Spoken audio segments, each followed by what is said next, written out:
Well, howdy, and welcome to Conversations with Coyotes. My name is Bravado, I am a coyote, and this is The Conversation. Now, before we get started, hope you had a great Halloween, and I just want to say that there were a couple people who correctly guessed what I was, and a couple people who got kind of close, and a couple people who weren't quite as close. But either way, thanks for guessing. I hope you had a great Halloween, because I sure did. The answer was that I was a Mustang, but specifically, God, this is boring. Never mind, I'm not even going to bother with it. Y'all know what it is. Let's just move on. Now, pretty recently, there were rumors flying around that the social networking site Twitter was fixing to do away with the like system, based on some comments by their CEO, Jack Dorsey, saying that he was not a fan of that functionality because he didn't feel like it contributed to the discussion. And whether you agree with him or not, it's inevitable that any sort of indication that something that major is going to change on a platform used by that many people is going to throw people into a sort of uproar. And it sure did. And let it be said that Twitter as a website means a lot to me. I've been using it for just about 6 years now. And I owe a lot of my experiences within the fandom to Twitter for having sort of opened that door to me as a place to share content and meet people. But that said, I also have a sort of love-hate relationship with Twitter, just like I sort of do with every social media site, because, and I've talked about this before, when you're creating content, you're both trying to use the site to its full potential, but you're also kind of at odds with the whims of the user base. And so it can be both really rewarding and really frustrating. Now, knowing that, you might assume that anytime there's any talk of change on the Twitter platform, it causes me to have some feelings, and this time would be no different. Of course, my knee-jerk response was, wow, that's the dumbest thing I ever heard. I can't believe they would even consider that because it's such a heavily used feature and so important to so many people. But as I thought about it more, I thought about how important it is to me to see that little counter next to the hearts go up when I post something important to me, and conversely, how disappointing it is when it doesn't go up as fast as I had hoped. And then there was a little bit of a nihilist moment where I thought, well, they get rid of it, then I just don't even have to deal with it anymore. And that might actually be kind of okay for my own well-being.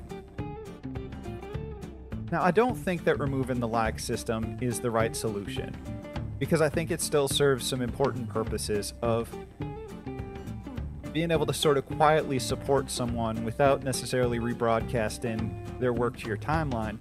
But also, as a creator, it allows you to see which specific people are responding to maybe some niche things that you're making. And you can use that as an icebreaker, which is a really great and wholesome way to use that functionality.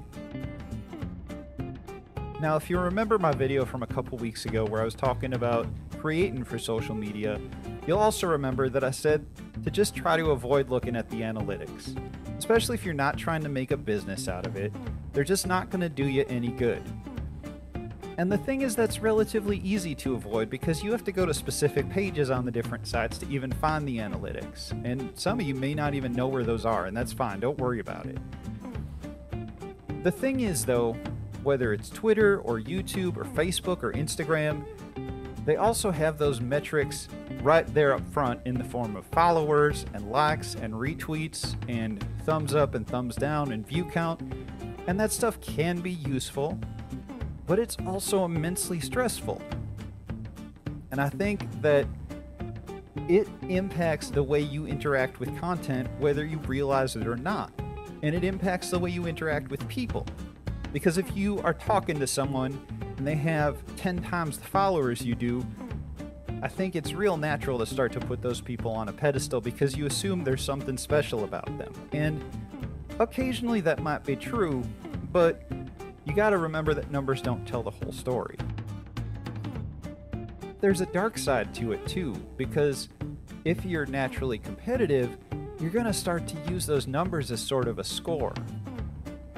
And you're gonna look at people who get more favorites than you, or more followers, or more views, and this little bit of resentment's gonna start to form. And it's super dangerous to think that way. You're gonna start dismissing content that people make because it's too popular and they already got enough favorites, so you're not gonna bother supporting them. Or it got popular and you don't feel like they put the level of effort into it that warrants the attention that it got. And like I said, I will fully admit that I'm guilty of this, and it's horrible, and it's a completely unhealthy way to approach social media, and that's why it's such a challenge. The obvious answer is work to be a better person, stop being so petty, resentful, or hung up on metrics of a post, and focus more on the merits of it. And that's an admirable approach and one we should all strive for, but what can you do in the meantime? Well, one idea that I've been kicking around, and I'm happy to see that others have arrived at similar conclusions to the extent that there are even Google Chrome plugins out there for it, is just hiding the numbers on Twitter altogether. And so what that does is allows you to continue to visit the site and interact with the content and the people. You just don't see the numbers associated with the likes or the retweets or the follower counts, and it lets you just sort of enjoy it for what it is instead of focusing on all the meta around it. And that can be maybe a really helpful, refreshing way to browse. Now, sidebar. Something that I've found helpful is learning more about the person creating and learning more about the process that they go through to make the art. And as I do that, I'm able to relate to them a little better and have an easier time supporting them because I understand better sort of the context behind what they're creating. I don't think this is necessarily a realistic or reliable approach for everyone, and I don't love it because I think it implies that every creator is now beholden to their audience to have these personal one-on-one relationships with everybody, and that's just not realistic. I'm just saying that it can be really helpful in reminding you what a person goes through during their own creative process. And when it doesn't look quite so effortless, it can be a lot easier to relate to them. So I don't know if any of this was helpful or even interesting, but maybe what it was a look at my own personal dysfunction and an opportunity to see the things I go through when I create. All I'm saying is what I've said before, which is we need to work to be better and more supportive and kinder to everyone. And so that's the message I leave you with. But also, if it's Tuesday, don't forget to vote. And if it's any day but Tuesday, don't forget to yote. Anyway, I'll catch y'all later.